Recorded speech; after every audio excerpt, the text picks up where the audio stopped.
Hey everybody, what's up? I am glad it is Friday. So I want to make this video today or tonight and talk about bug out vehicles.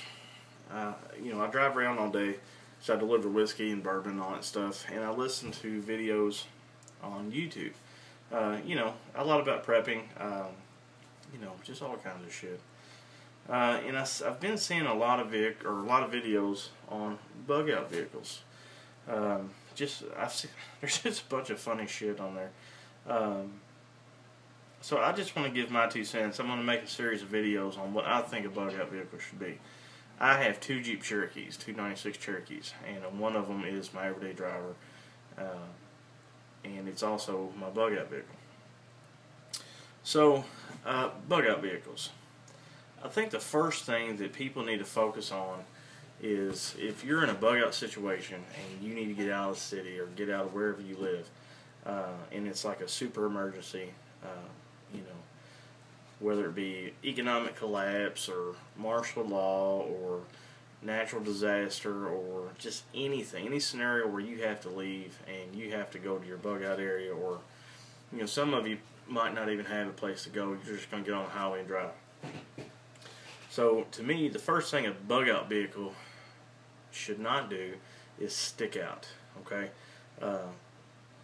Now this is just me. If any of you guys want to have RVs or drive a M35A2 deuce and a half, or whatever it is you want to drive, hey, that's fine. But this is just me.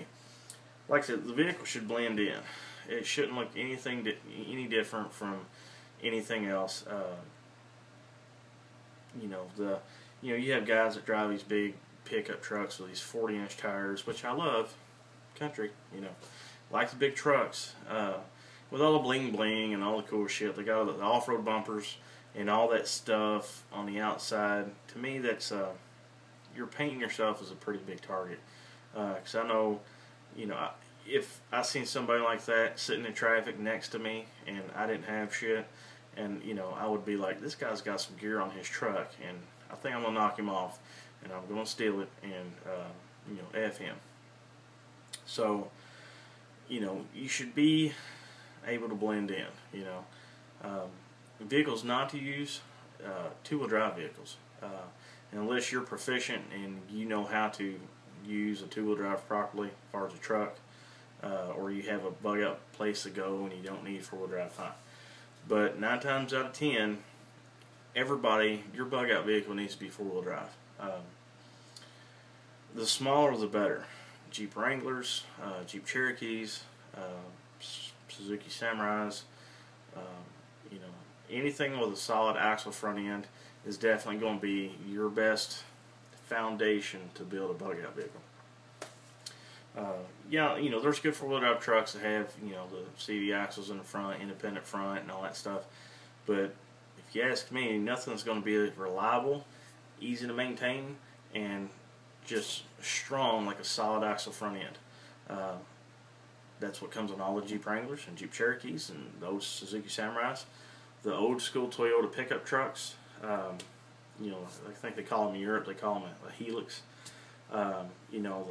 The old school 4Runners, the Land Cruisers, the Land Rover Discoveries, like the Discovery 1s, Discovery 2s, the old Land Rovers, the big boxy bread box looking Land Rovers.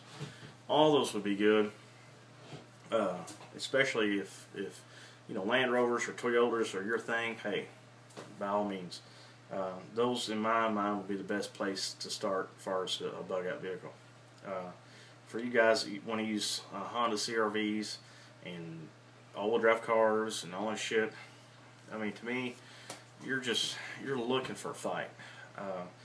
Say if you're sitting on traffic, or not sitting on traffic, if you're sitting in traffic and it's gridlocked, you can't get out. If it was me, I'm going off of the road, crashing through the fence line, or getting out in the woods and making my own road.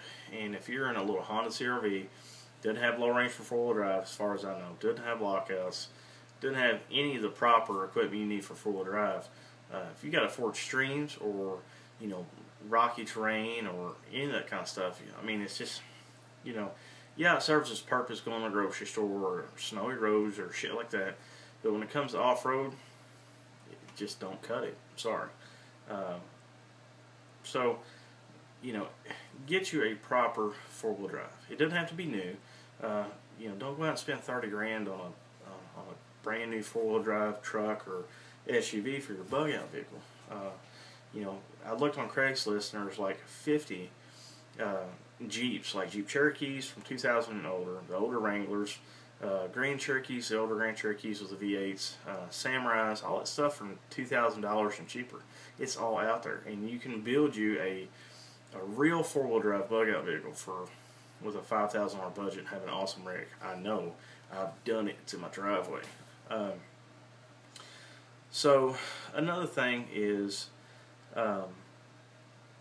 you know, a lot of people think they have to have these ginormously jacked up four-wheel drives with all the goodies and the bells and whistles and the 300 apiece tires and all this shit to have an off-road vehicle. And the truth is, 99% of everybody that has a four-wheel drive has never taken their vehicle to their fullest factory capabilities. You know, if you look at the African, you know, trips from, you know, Land Rover and all that stuff where they're going through the Amazon and the jungles and shit like that, have you ever noticed they all sit pretty stock? They've got little tires, normal stock size tires, and they just chug right along. And the reason why they're so effective is they know their gear, they know how to operate their vehicle properly off-road, and they know how to improvise and just get shit done. Watch one of those Discovery Expedition videos, and it's just crazy the shit that they do with their vehicles.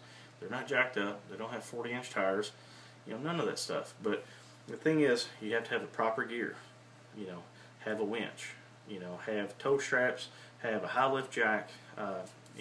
If none of y'all know any of this four-wheel drive shit and you don't know what a high lift jack is, I'll show you.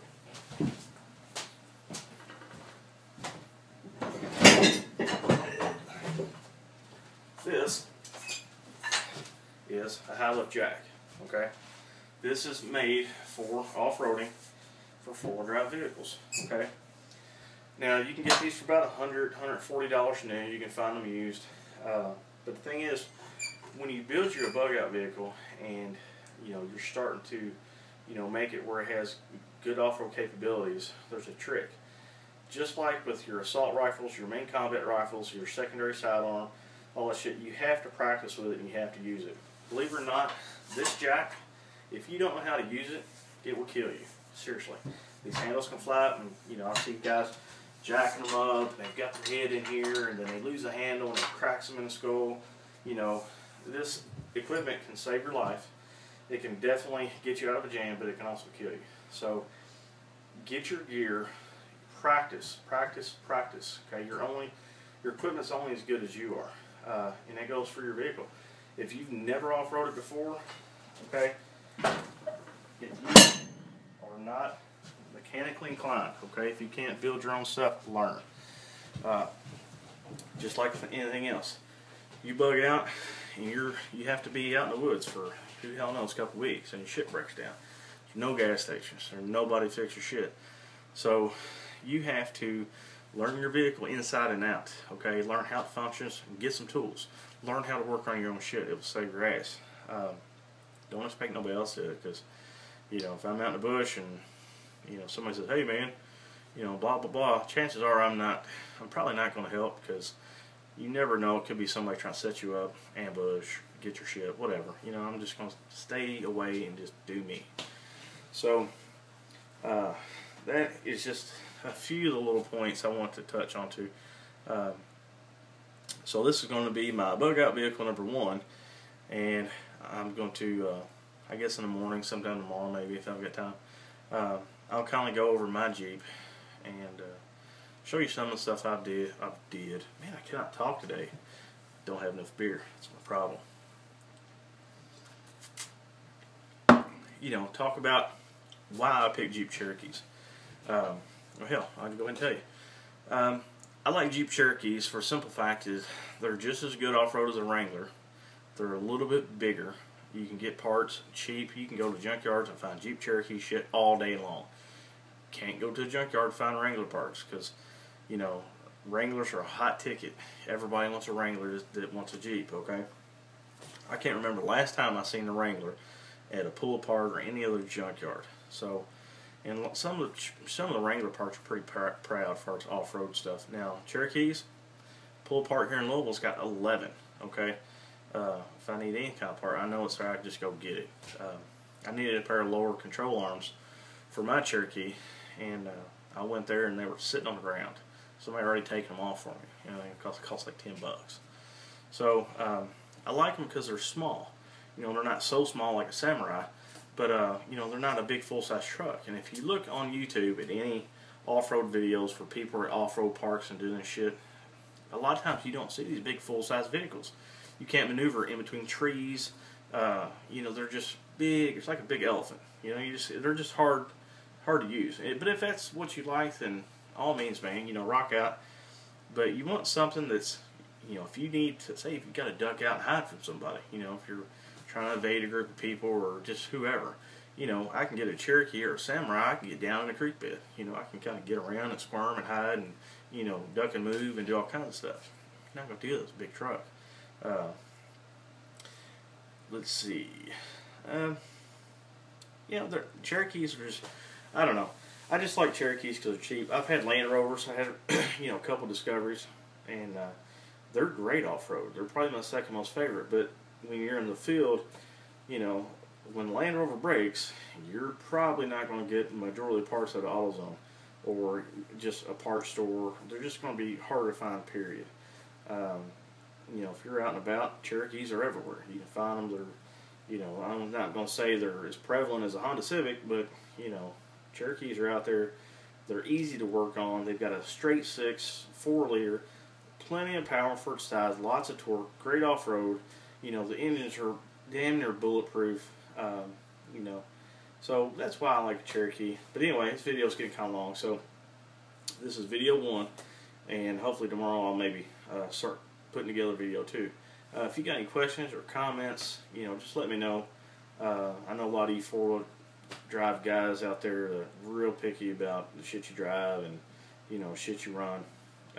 But, you know, hey, just my opinion. My video is kind of more geared towards, you know, the prepper that has no mechanical skills, doesn't know anything about off-road or doesn't know how to work on their own stuff. So that's kind of where I'm going with these videos. Anyway, I'm going to shut the hell up and drink my beer. So anyway, you guys have a good night, and I'll talk to you later.